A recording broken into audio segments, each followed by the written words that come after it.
Hello, today I'm going to talk about an issue that's kind of a little dark and something I don't normally talk about, but some recent events have brought this to the forefront of my conversations with friends and loved ones, and I'm going to attempt to share some information that I think could be helpful for some people in need.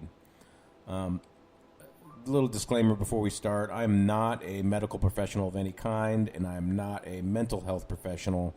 These are just some anecdotes from some conversations that I've been having that I feel like maybe some people could get some use from. So if you're actually having thoughts of suicide or you're in a just rock bottom dark place, my advice is to absolutely go see a professional and don't take these things lightly.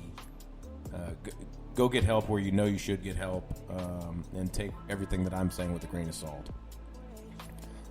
That said, a really good friend of mine, someone I've known for more than 20 years, just recently took his own life with drugs and alcohol. And I've had several other friends recently who have been really struggling with anxiety and depression, especially being sheltered in place and under our current situation with COVID and not being able to go outside and have normal interactions with people that they're kind of used to, and it's brought some of these mental health issues to the forefront. And the first thing I'd like to say is, don't kill yourself. Please don't kill yourself. Things can change. Things can get better. Whatever horrible paradigm you're living in right now, you can't imagine what the next one will be. And things change outside of the way you're thinking and outside of the perceived linear timeline that you're living in, and you can't imagine what the next thing will be. And it could be a little bit worse, it could be a little bit better, but things will change, and you don't know what they will change into. And many of the things that you're worrying about and stressing about don't actually exist. It is all in your head, and the other thing to remember is you're not alone in this type of thinking, where if you're depressed and you're anxious and you're having these horrible feelings of dread, you are not alone. There are thousands upon thousands of people that are thinking the exact same thing as you, that are living the exact same dark existence, that are having the same finite thoughts from day to day and struggling with all the same things that you're struggling with. And so you're not alone in this. And I want to make that clear right off the bat, because I think being depressed and anxious and staying inside all this sometimes makes you feel very isolated from everyone else. And it's just not the truth. You have friends out there, you have people that are experiencing a similar reality, and know that there's help for you if you want it. That said, my friends that haven't been doing well, I find that there's a common theme with it, and most of it starts with being in your own head too much and dwelling too much on the past and too much on the future. And both of those things are things that you cannot change. You don't know. The past you definitely can't change, and you can't predict the future. So both are kind of futile thought patterns, because if you're looking too far in the past can't change. There's nothing that can be done there. And the future can't be predicted, not with any sort of regular accuracy anyways. And so you're dwelling on two concepts that are completely outside of your control, and can't help you either way. And to go back to, get a little zen with it, and to delve back into one of the cliches is, live in the now. And that's obviously easy, much, much easier said than done. But that's the trick to everything, is to take advantage of your life as it is, not what it was or what it could be. And that all starts for me personally with dopamine and how you're getting your dopamine. So dopamine is generally the chemical in your brain that brings happiness or contentment to a situation. And the classic ways we get dopamine are through prediction. So anytime you make any sort of prediction, your brain generates dopamine. And that's any prediction. Anytime you're feeling down, if you want just a little quick boost, you just need to make a prediction about anything. And the act of making the prediction, your brain constructing the process of forming a hypothesis is going to give you dopamine. And that dopamine is going to feel good. And then when you act out your hypothesis in the world, you're going to get dopamine again by testing the hypothesis. And then when you get the data back from testing the hypothesis, you're going to get dopamine one more time. So a lot of people these days are addicted to video games. And video games are a great example of how to get dopamine fast.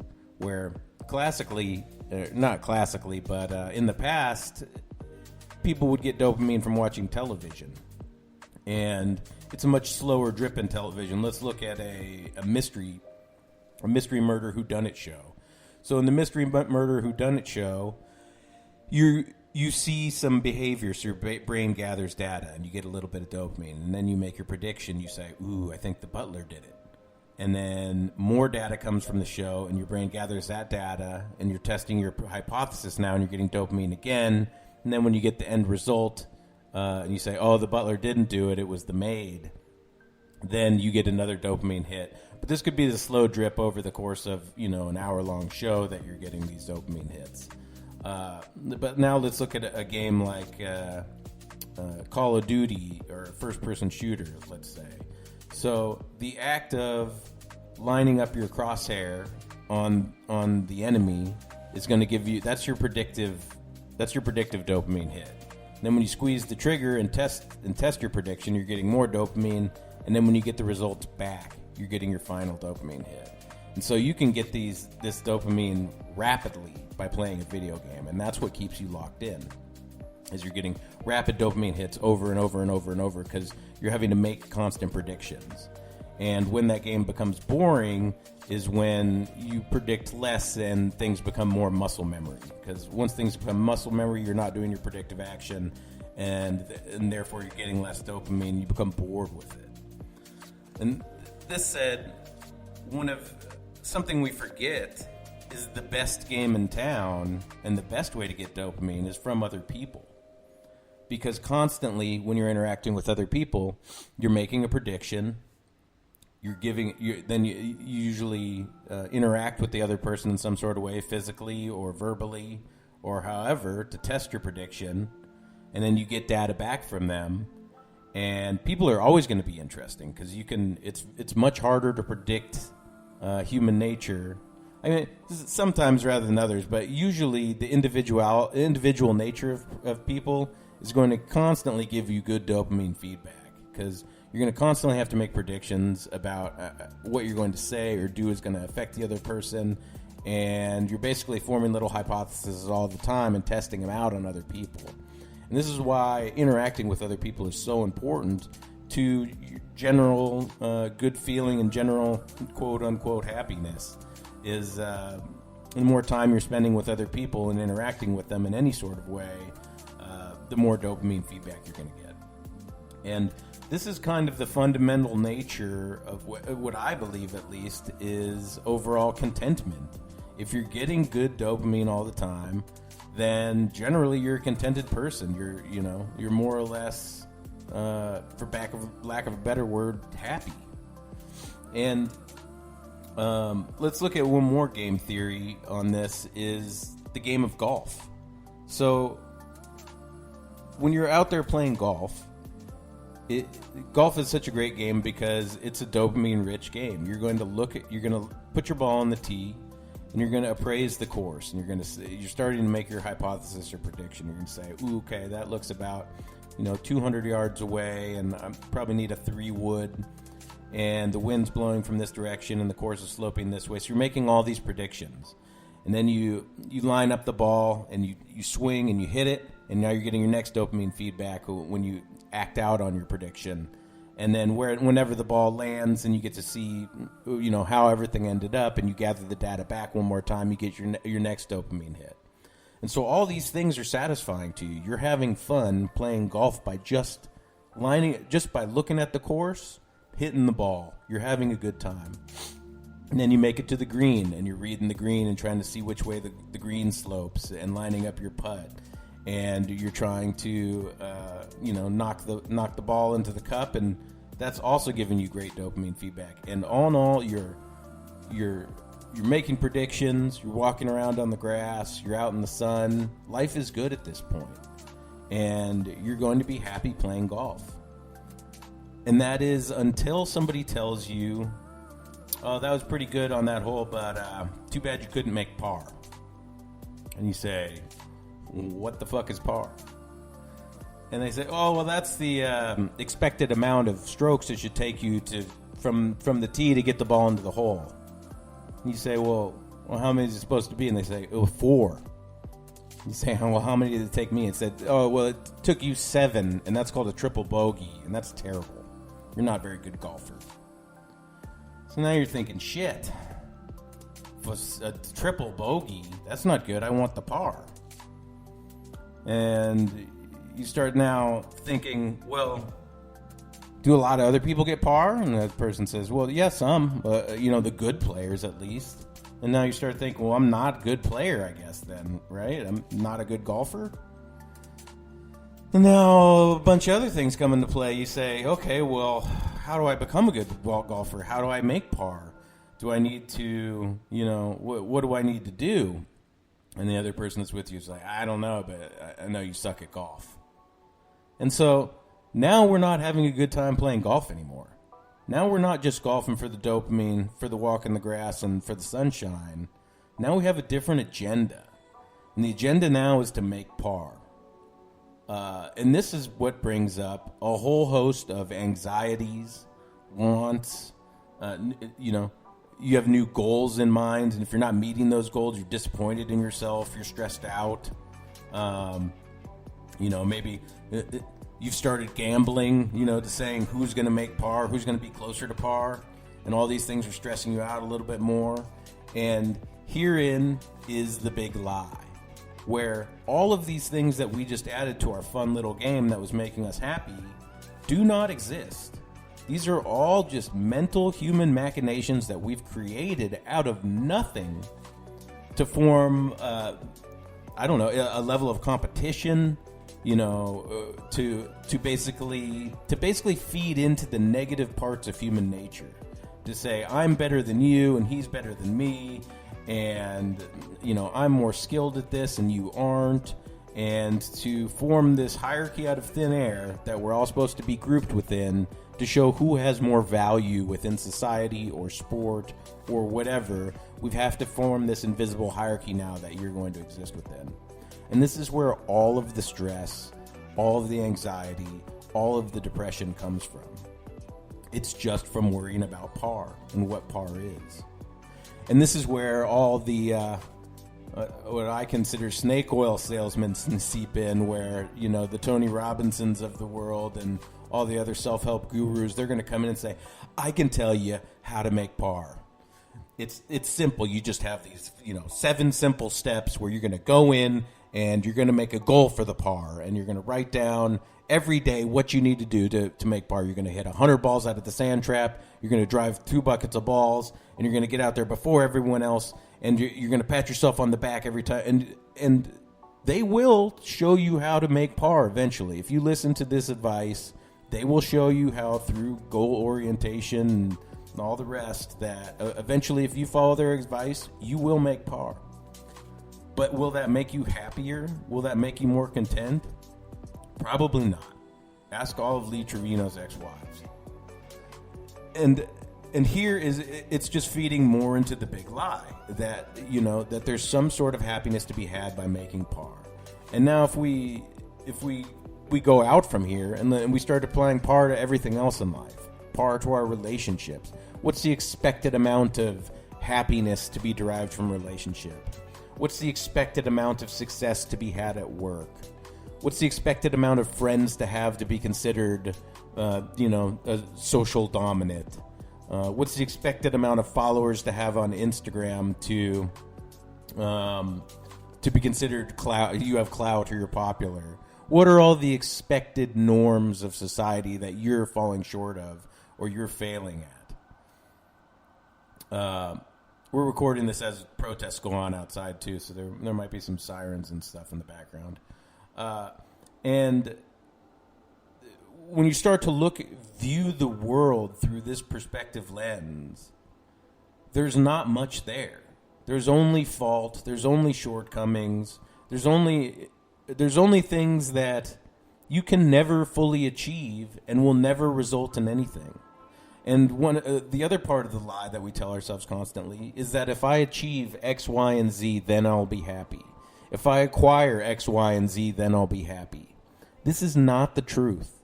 You can ask anyone that has acquired those things, anyone that has set out to achieve those goals and have. Those are not the things that ultimately led them to contentment and happiness.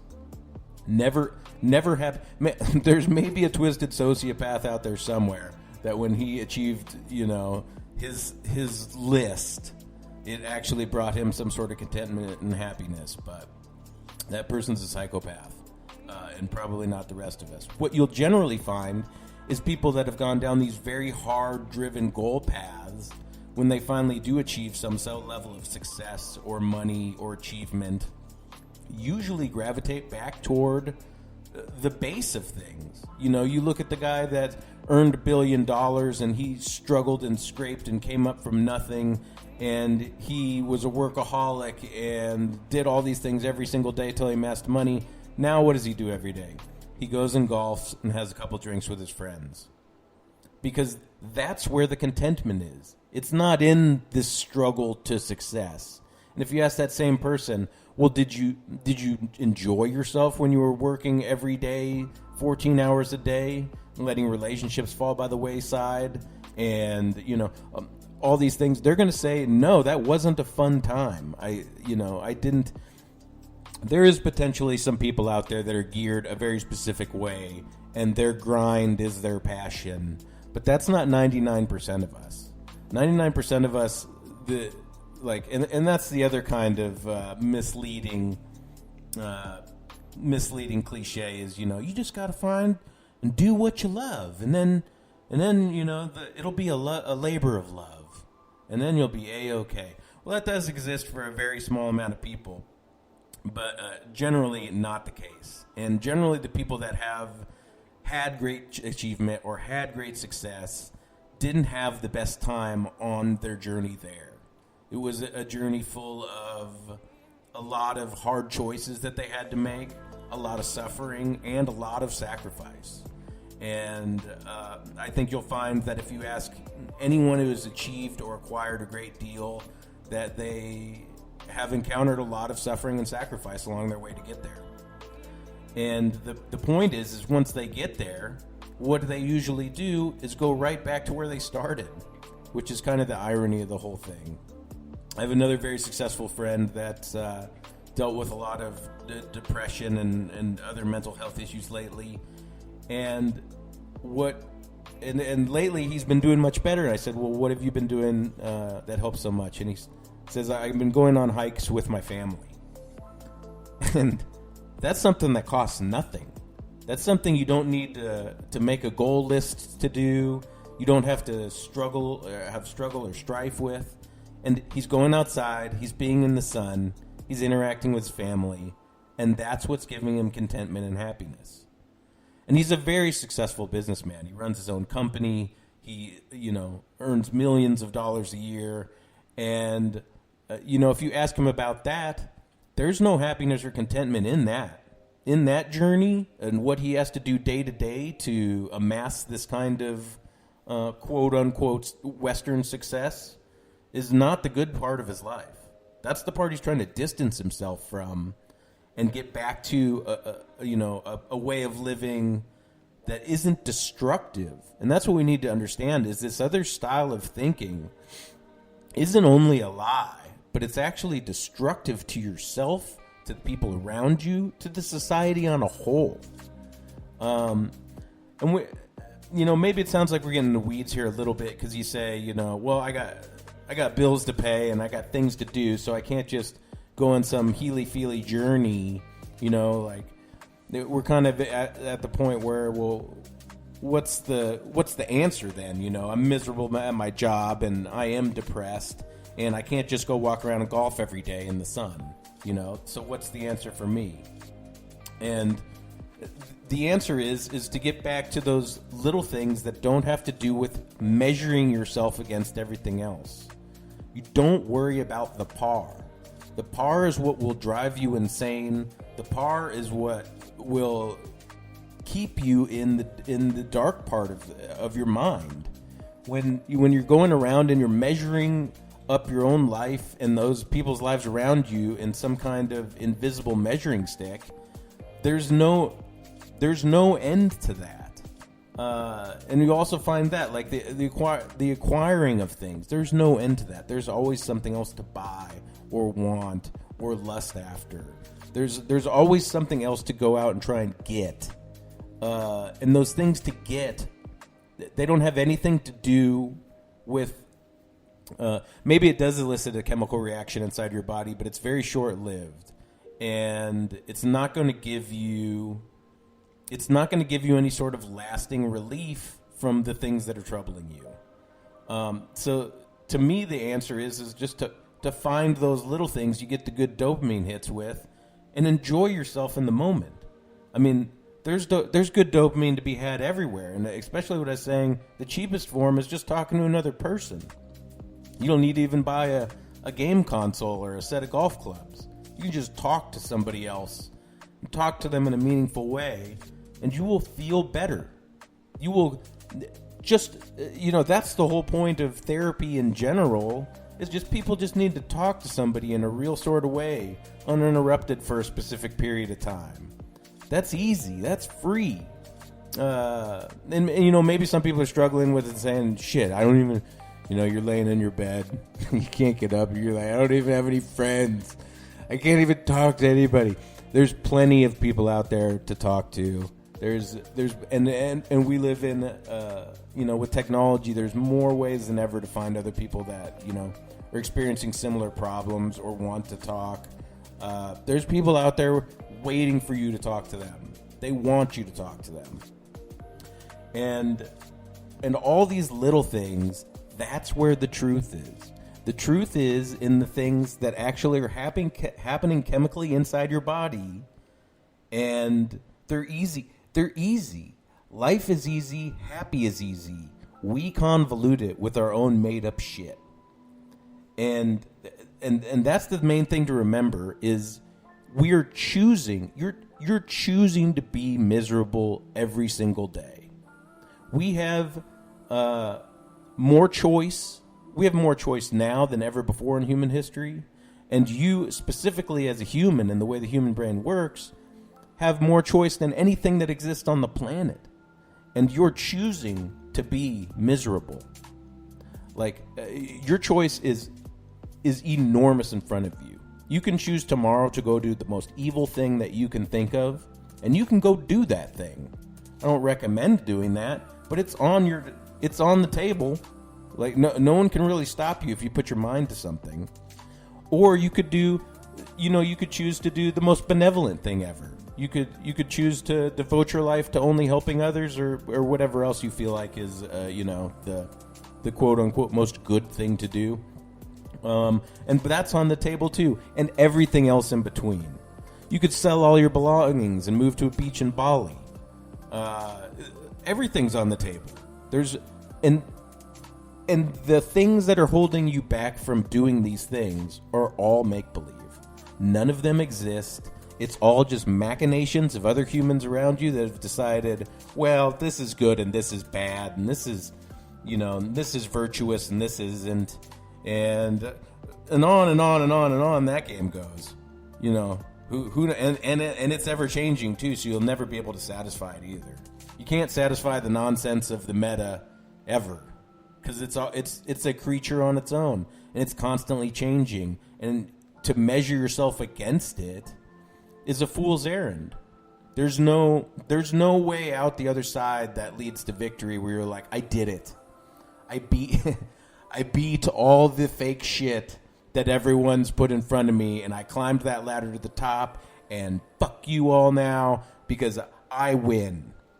It doesn't happen. There's people that try and make that happen, and that's the focal point of their entire life, is to try and climb that make-believe ladder and look down on everyone else from up there and say, I did it, I'm the best, you're the worst. And they get some sort of, short, and even then, the chemical reaction and the feeling you're going to get from that is going to be short-lived because it's hollow and it's false. And that's how you know it is. The good things last. The good things breathe. And the good things are easy to have.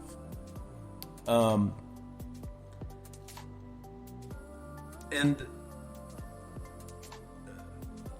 to get back to living in the moment, I don't like to say that because it's such a big cliche, but it's one of the principles of Zen that's so true. And to be present and to participate in what's actively happening to you right now, that's all there is.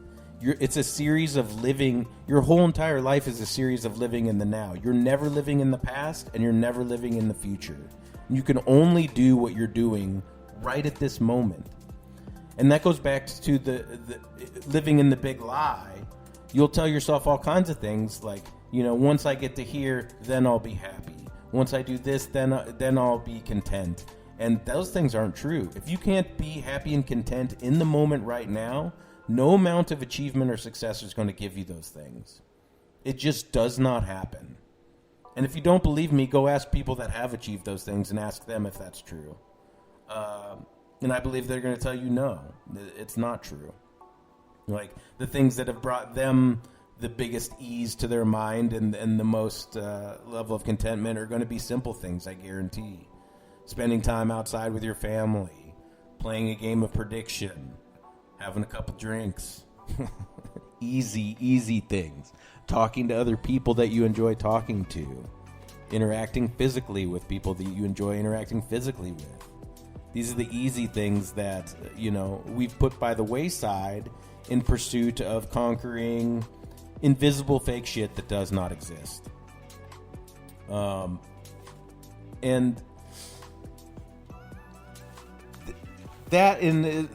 that's the shame of everything, is that this is where we've ended up, is where we're so confused and so seemingly cut off from other people because it's hard to it's hard to form bonds and friendships when you're living in these invisible hierarchies and all questing for these selfish materialistic goals. It makes it hard to be human, honestly. And so my ask is that you abandon as many of these things as you can, and try and find the little thing. Try and find those little dopamine hits that make you that feel good in the moment, and stay there. Stay there. Don't worry about the rest.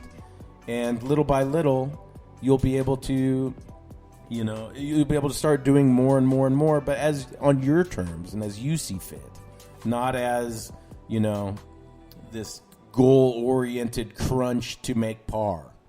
So don't worry about the par, and just hang in there. I'm going to end it how I started in saying, please do not kill yourself. Do not kill yourself. The next paradigm that you may be entering into could be wonderful. It could be more of the same. It could be anything. You don't know. And so don't assume don't assume it's going to just keep going how it's going. Don't assume anything, really. Just try and find that little bit of good that's right in front of your face. And I hope any part of this will sink in a little bit, or you can take any sort of little bit of wisdom from anything that I said. And with that, just hang in there, because it's crazy times right now, and eventually things will change, and we don't know what's coming next. But let's all keep our fingers crossed that it's wonderful. Thanks.